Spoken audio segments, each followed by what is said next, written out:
Hello student, इस video के अंदर हम इलेक्ट्रिसिटी चैप्टर को थोड़ा और आगे देखेंगे। लास्ट वीडियो के अंदर हमने रेजिस्टिविटी को समझा था।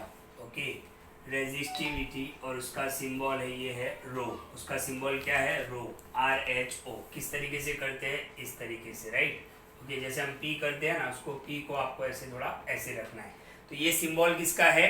रेजिस्टिविटी का। ओके, तो रेजिस्टिविटी के रिलेटेड हम कुछ और भी पॉइंट्स क्लियर कर लेते हैं, कभी कभी एग्जाम में पूछ लेते हैं। ओके, तो पहले तो हमने रेजिस्टिविटी को समझ लिया है कि रेजिस्टिविटी क्या है, कि P resistivity rho is equal to RA upon L, और उसका ऐसा यूनिट क्या है? Omega metre. ओके, या तो ओम मीटर भी बोल सकते हो आप, ओमेगा मीटर भी बोल सकते हो और ओम मीटर भी बोल सकते हो। अब आप ध्यान से देखो, सबसे पहला पॉइंट है कि रेजिस्टिविटी जो है वो क्या होता है? कांस्टेंट होता है। ओके, कांस्टेंट यानी वो चेंज नहीं होता है। जैसे हमने रेजिस्टेंस में पढ़ा था, रेजिस्टेंस में हमने क्या पढ़ा था कि resistance is directly proportional to the length of conductor.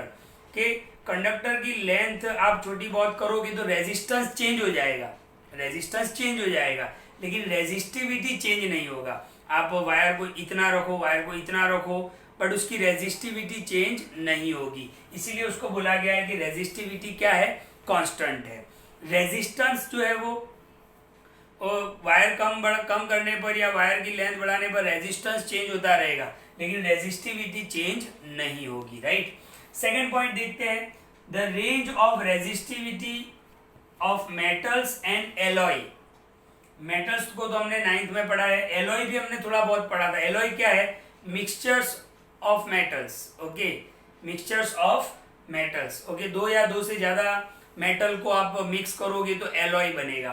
तो range of resistivity of metals and alloy, के मेटल और एलॉय की जो रेजिस्टिविटी है, उनकी जो रेंज है वो किसके बीच में होती है? तो ध्यान से देखो, 10⁻⁸ टू 10⁻�6 रेजिस्टिविटी, यानी ये रेजिस्टिविटी का सिंबल हमने दिया था। तो देखो माइनस में है, माइनस में है इसका मतलब कम होगा, यानी लो होगा, राइट। तो आपको ये सेकंड पॉइंट याद रखना है। पहला पॉइंट क्या याद रखो कि रेजिस्टिविटी क्या है? कांस्टेंट है।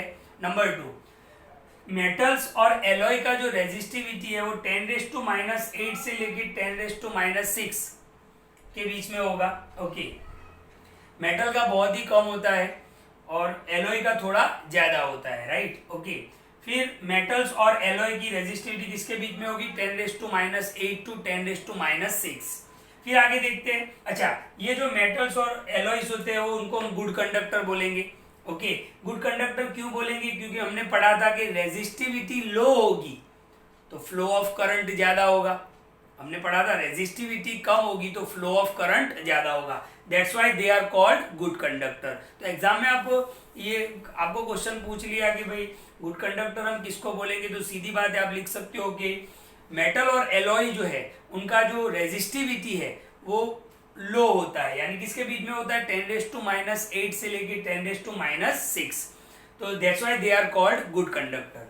आगे बढ़ते हैं, range of resistivity of non metals, जिनको हम इंसुलेटर भी बोलते हैं, पुअर कंडक्टर भी बोलते हैं। तो नॉन मेटल की जो रेंज होती है रेजिस्टिविटी की, वो कहां पर होती है? 10⁻12 टू 10⁻17। देखो ये पॉजिटिव पावर है, यानी ज्यादा हुआ, और सीधी बात है रेजिस्टिविटी ज्यादा होगा तो फ्लो ऑफ करंट कम होगा, फ्लो ऑफ करंट कम होगा, राइट। तो नॉन मेटल की जो रेंज है रेजिस्टिविटी की वो 10⁻12 टू 10⁻17 है। That's why they are called poor conductor. क्या है वो? पुअर कंडक्टर है। अच्छा, उनको हम क्या बोल सकते हैं? इंसुलेटर्स भी बोल सकते हैं। ओके, तो नेक्स्ट पॉइंट पर आते हैं, copper and aluminium are used. आपको पता है कि हमारे घर के अंदर जो इलेक्ट्रिकल जो वायर होते हैं वो एल्यूमिनियम से बने होते हैं। एल्यूमिनियम क्या है? मेटल है। एल्यूमिनियम क्या है? मेटल है।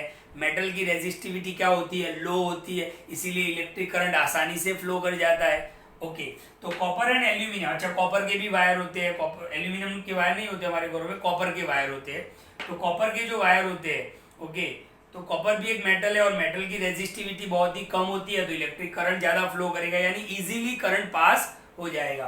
तो copper and aluminium used for electrical transmission, ये इलेक्ट्रिक करंट आसानी से फ्लो कर सकता है। दे हैव लो रेजिस्टेंस, क्योंकि उनका रेजिस्टिविटी कम है। ओके, फिर एक और चीज हम देख लेते हैं यहाँ पर कि alloys used in electrical heating device. ध्यान से देखना, इलेक्ट्रिकल हीटिंग डिवाइस कौन कौन से ऐसे डिवाइस है जो एलॉय से बने हुए हैं।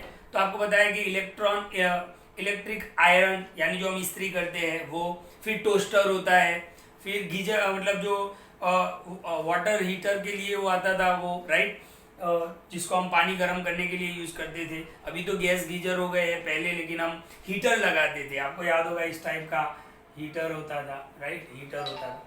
तो ये सब कुछ किससे बना हुआ है, एलॉय से बना हुआ है। क्यों एलॉय से बना होता है, क्योंकि एलॉय की जो रेजिस्टिविटी होती है वो मेटल से ज्यादा होती है, तो वो उनके अंदर इजीली इलेक्ट्रिक करंट पास होगा और वो बर्न नहीं हो जाएंगे, जल नहीं जाएंगे। ओके, तो alloy used in electrical heating device. Alloy क्या है, mixture.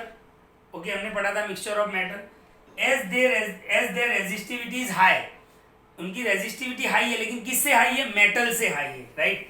And they do not burn, और वो जल नहीं जाते हैं इजीली। हम मतलब आयरन कपड़े प्रेस कर सकते हैं, टोस्टर के अंदर टोस्ट को जो है वो हम यूज करते हैं।